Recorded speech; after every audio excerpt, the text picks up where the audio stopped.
Rafael, and today I'm going to present a middle point between the article that I've read the first time that I started to work on this and the work that I'm doing. So, yeah. First, start with quantum machine learning picture that could like illustrate what is this all about.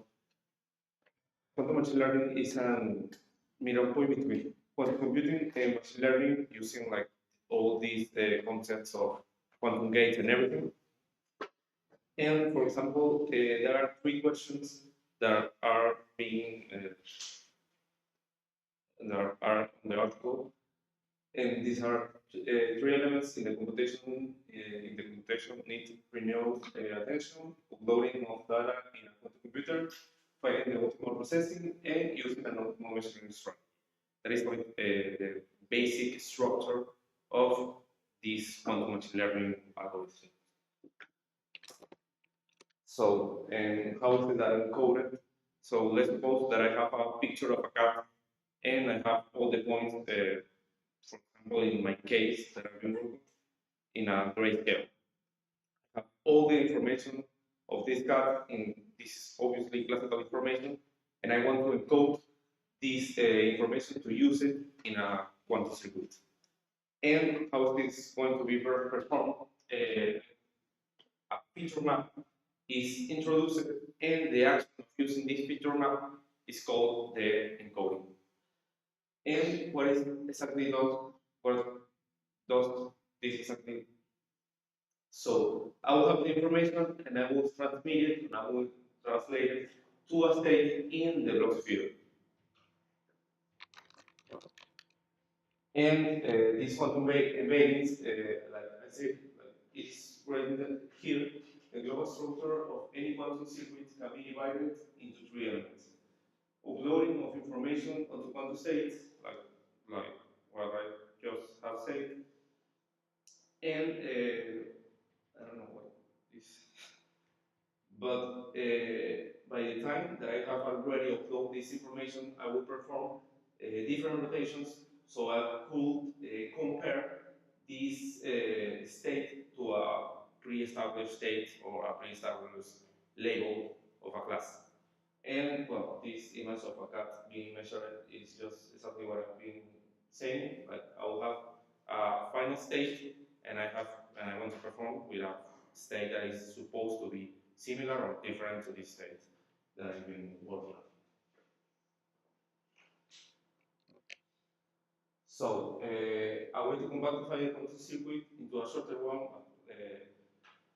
For example, the basic structure of this quantum classifier will be drawn as the first image, like the original scheme image, where I will have a unitary operation about the uploading of the data and a unitary operation about the parameters that I will use to train the data. And these circuits can be reduced only by introducing this unitary transformation that will do exactly what I say, but only in one gate.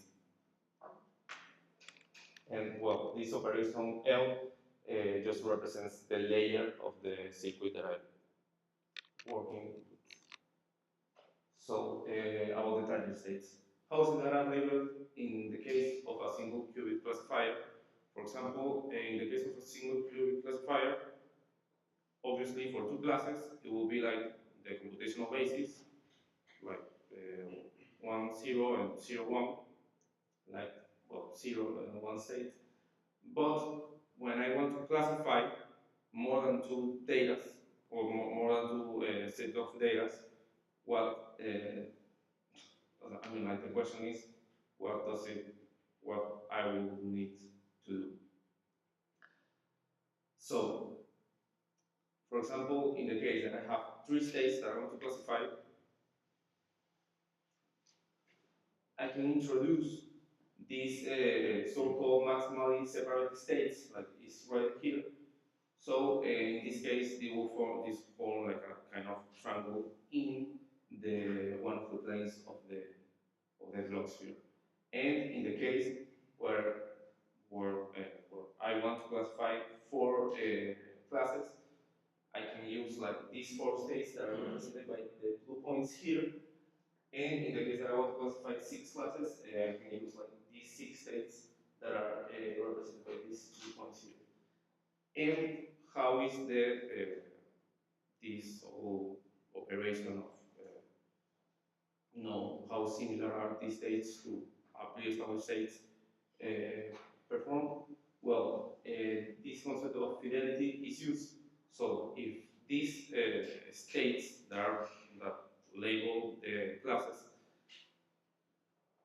are indeed a pure state, a matrix, a density matrix will be defined, and the fidelity function will be defined as the above.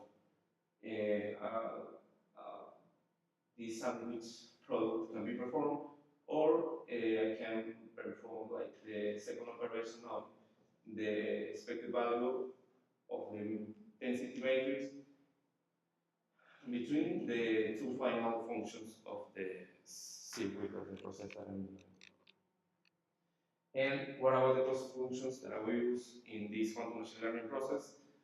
Quantum states are forced to be as near as possible to one particular state of the Blocksphere. So, to perform all this minimization of data, label of this data, two functions can be used. Like the first one, like a normal fidelity function, and the second one, a weighted fidelity function. And this is like the classical process of using a loss function. The first is the input layer, and the hidden layer that in the case of a quantum machine learning process will be all the qubits that will perform the uploading of the data, and with all the parameters that are being trained. And the output layer, once that I have the output layer, it will be a predicted value. I will perform a loss function, and this process will repeat as long as the number of iteration of epochs I'm being defined. So, what is the measurement strategy for a multi-qubit classifier? First, it could be done just by the natural generalization of a single qubit strategy. I will perform like the fidelity function of this final state of the circuit. Like, for example, the first image is just a scheme about the one qubit quantum classifier. The second one is a scheme of the two qubit quantum classifier, but without entanglement. And the third one, two qubit classifier, but with entanglement being introduced. So, and the second strategy will be only focusing in one qubit and depending on the states associated to one other class. The thing here is that when I perform this whole density matrix thing, I will not use like the computational basis or two qubits operation. I will use like these maximally separated states on the Blocksphere again, just as the first operation of the one single qubit quantum classifier, and the expected, and I will measure the expected value of this reduced density matrix. So the work that I'm doing is working with the Fashion MNX dataset. First, this just like figure to show how is this dimensionality reduction performed. The first, the data processing, I will choose between, I don't know, for example, the Fashion MNX have like 9 classes. I will use only one of 2, 3, 4, or 6 classes, whatever I want to work with. And for example, this dataset has that dimension that is written in the slide. Once that I have all these established, I have to perform a dimensionality reduction science. For example, if I want to do all this classification process on a quantum fluid, on a one single qubit quantum classifier, it will need like 2 parameters or 3 parameters in the input layer. The 2 parameters are like an angle will be missing of the rotations of the unit transformation that are being done. So, for example, if here I have like 3 dimensions of data, I'll have here like 2 dimensions of data. And then the dimensionality of the PCA performed depends on the number of qubits.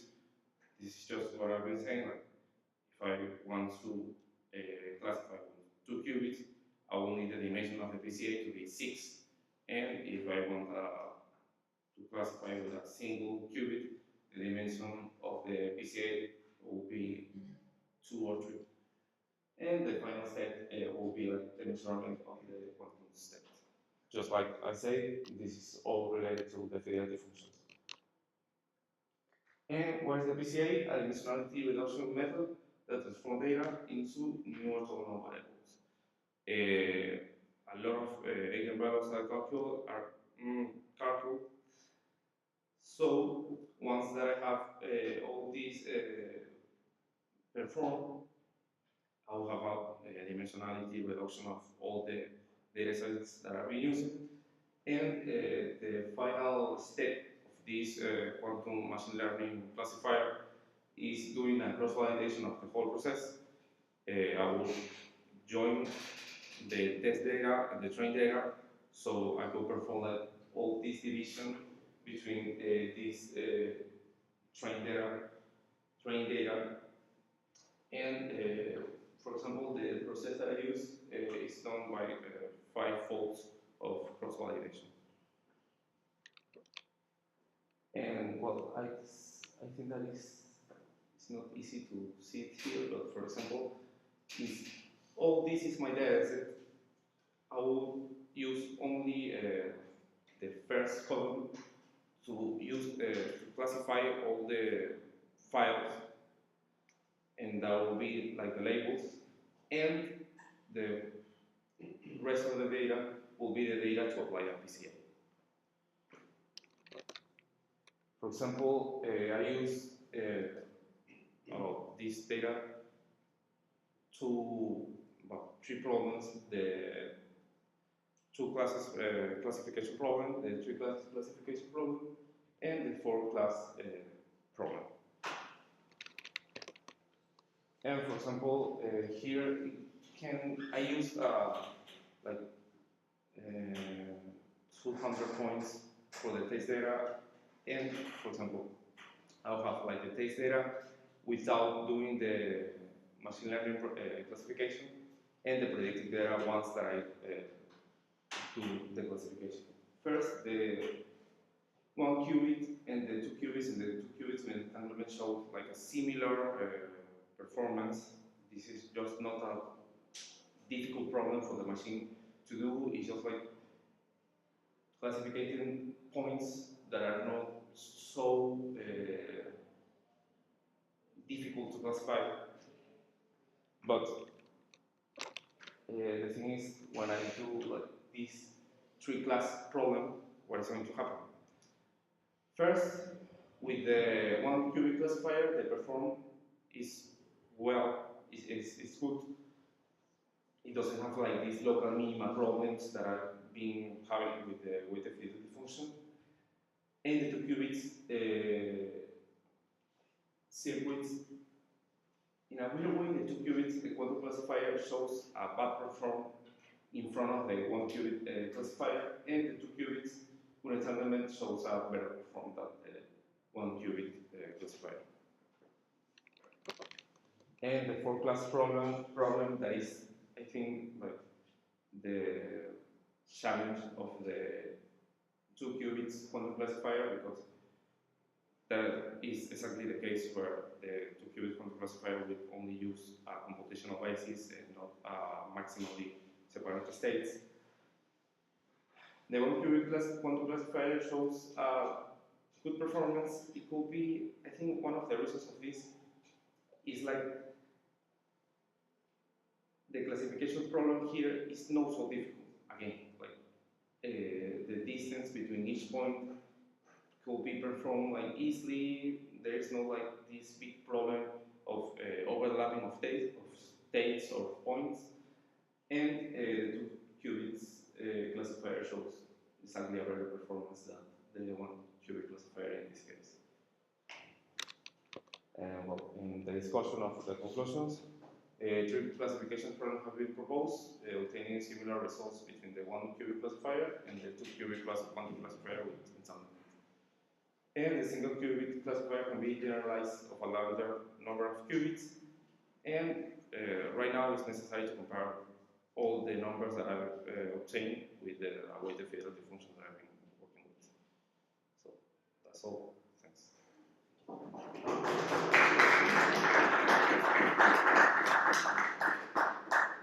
So, questions? I didn't really understand the two qubit being worse and being better.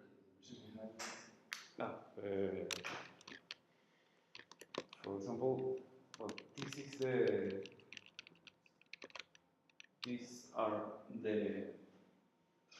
schemes or the quantum classifier that I'm working with. So the first one just perform like n layers of uploading. The second one will perform like the same n layers, but this time with entanglement, with the information like being passed to one wire to another. And in this case, obviously, we will need like more time of processing because I will use like not maximally separate states, but in the case of a four-class problem, it will use just like the computational basis of this.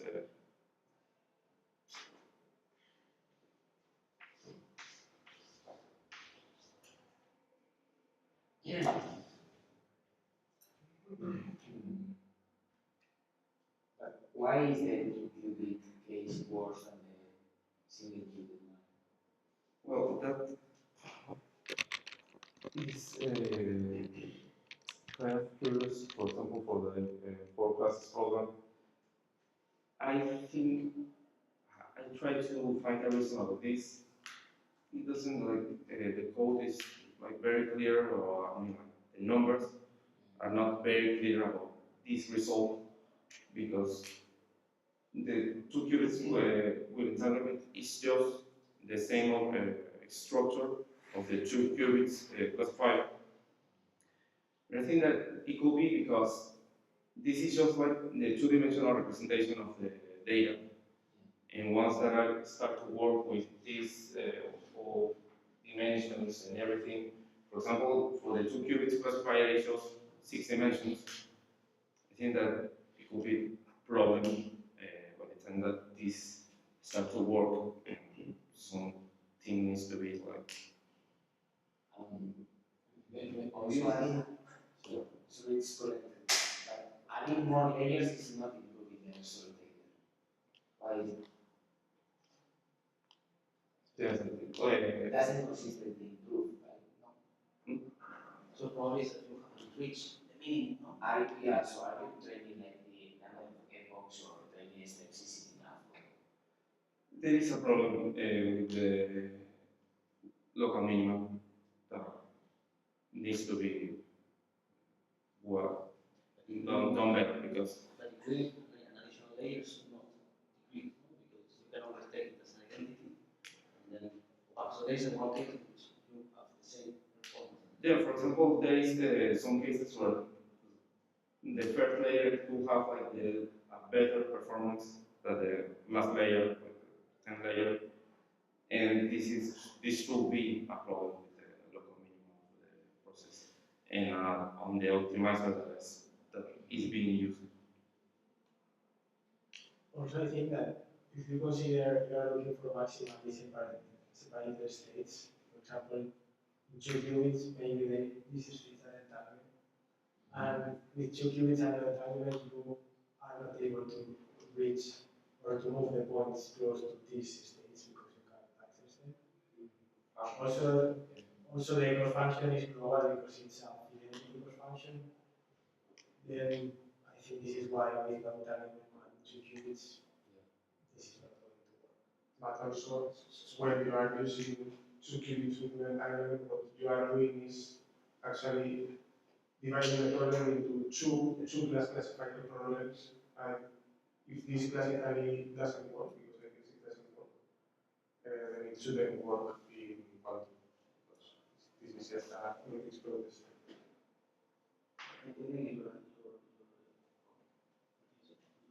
So, for example, if you have these 3 classes, and he's saying that he's looking for the 3 maximally separated states in Hilbert space. In the case of 2 qubits, these 3 states may be entangled. And if you don't have entanglement in your answer, you will not be able to move the points close to these labeled states. Okay. I didn't know that he was considering multi-separated state in the Jevons system. And some states that are in maximally separated states in one qubit. Classified in a single qubit classified. So in this case, the more qubits you consider, you will go to sequence. But in general, you are stuck in some local medium. I think that you should consistently, monotonically increase the fidelity. Yeah. You can always consider identities in states, and you will have a case.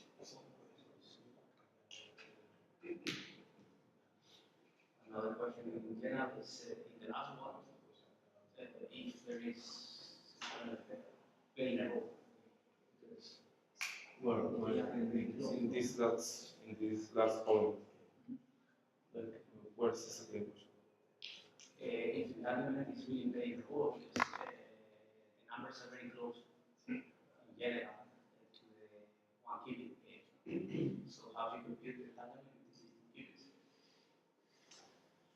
Yeah, for example, I think that the entanglement shouldn't be playing a role, but like I say, in this case, it's not so hard a problem for the code because the points are well separated in a first instance just from the test data, from the test data, and once the predicted process is on, not all points change, and I think that the 1 qubit classifier works well for these kind of easy problems because, for example, there are some cases where the data is not so clear to see so well separated, like in this case. For example, there is some cases of this data set where one set of data is just above the other. So this is exactly not the case. And I think that the 2 qubit quantum classifier with entanglement should play a better role in those cases where the data is overlapping, for example, than the 1 qubit quantum classifier.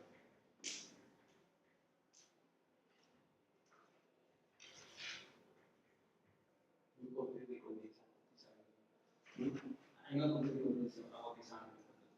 So because, I mean, I cannot extract any conclusion because clearly it's not, it didn't converge. So and the numbers are very close in both cases, no? In the 2 qubit case and the single qubit case. They are sometimes in the third digit. So could be something that is not could be due to the convenience. That's clear. How many times have you repeat? How have you done this minimization? How have you done the minimization? I have like this fidelity function, and I use an optimizer, of the parameters that are being introduced into the circuits. Is being performed. Yeah, that's optimized. Alan optimizer of any. So the loss function is redos, and like by 10 times, that is just the epochs parameter that are being defined. It's being defined, so And considering different initial points with the algorithm, random, for the parameters that are introduced into the circuits, they are random ones. how many times do you? The initial parameters just are one time. I want to, for example, I just perform this random initialization of the parameters once. And after that, all the parameters are optimized by the Adam optimizer and are introduced into the cost functions. I perform the loss function, what the code perform the loss functions values, and all these are revealed apart from the fact that the algorithm divides the training data between batches.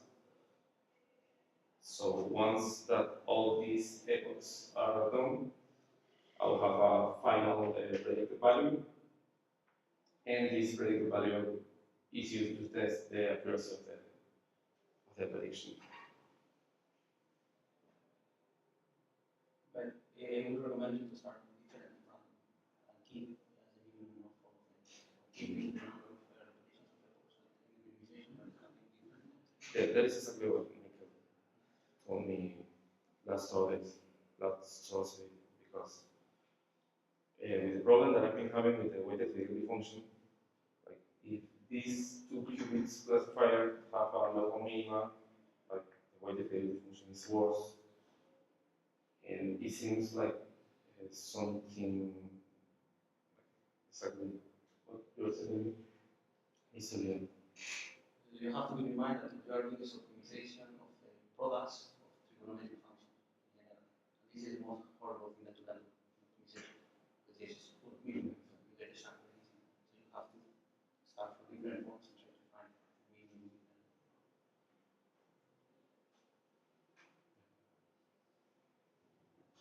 Okay, just we also talk about for the presentation in general. I think that this applies for the teachers.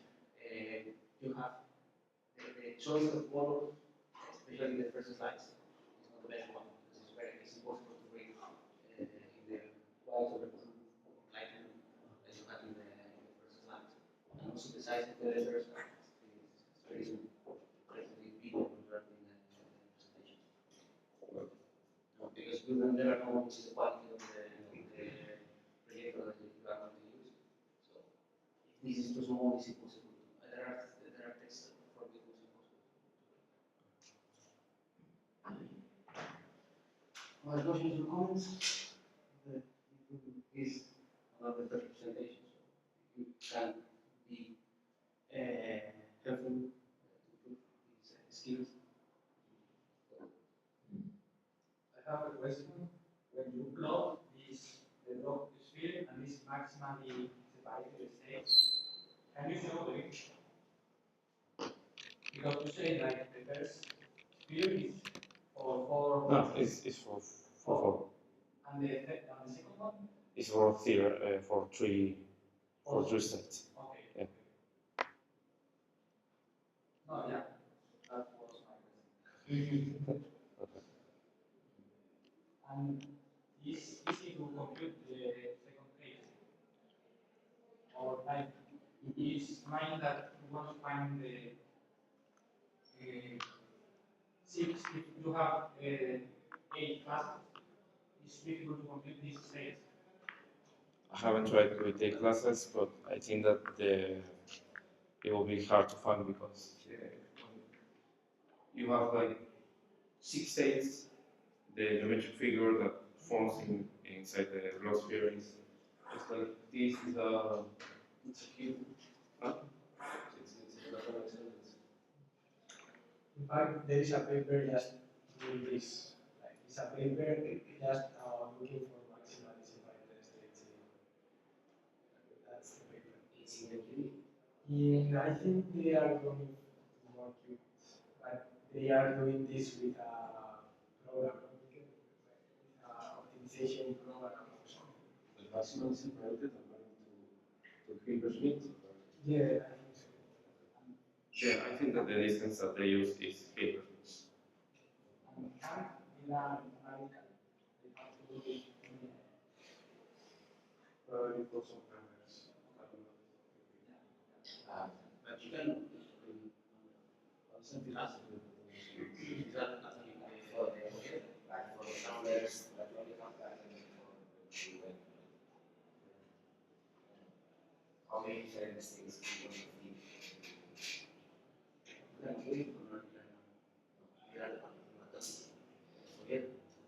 But goes with maximally maximum distance, how do you define that maximum distance? Like those two are fine.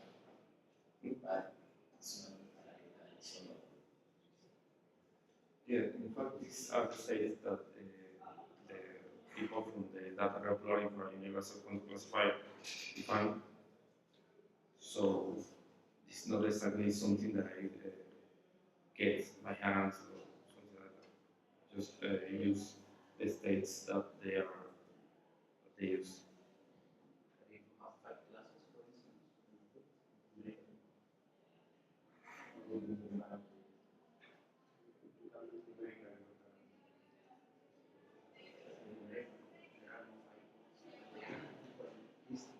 No, no, no. But probably there is an option of maximum distance. You can always arrange maximum distance. not in the surface. If the surface are not good for us, then the property can only be that so it's But the goal, this is that the distance between every pair of points has to be the same. Because this is the or we can have like a minimum distance and maximum distance and a maximum. I think that the goal of this is they are not actually the maximum, is that the distance between them has to be the same in order to avoid that you have certain bias towards one of the tasks. In this sense, you cannot do it for 5. You can, if you have some notion about the data, if you have several classes, there are, sometimes these classes are, some of them are more far away than others. Then you can play with this assigning the label states to the different classes. For example, in this case, if you look at the data from the 4 classes, you can select couples of classes. That are So if you choose, like in a clever way, the 2 classes for the 2 to be classified without entanglement, probably you can get good results, but not for every pair.